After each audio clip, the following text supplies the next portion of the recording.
আপনারা ভিডিওটি দেখেই বুঝেছেন আজ কোন টপিক নিয়ে আলোচনা করব। মেগার মিটার। এই মিটারগুলো মূলত আর্থিং রেজিস্ট্যান্স মাপার জন্য ব্যবহার করা হয়। কেবলের ইনসুলেশন ঠিক আছে কিনা তা জানার জন্য ব্যবহার করা হয়।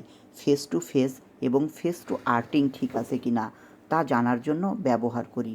মোটর উইন্ডিং আর্থে লিক করছে কিনা, ট্রান্সফরমারের high voltage to low voltage, high voltage to earth, low voltage to earth insulation check করার জন্য ব্যবহার করে থাকি।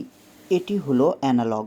বর্তমানে ডিজিটাল মিটার এসে এর ব্যবহার কমে গেছে, কিন্তু এবিসি লাইসেন্সের ভাইবা দিতে গেলে এর ব্যবহার জানা অত্যাবশ্যকীয়।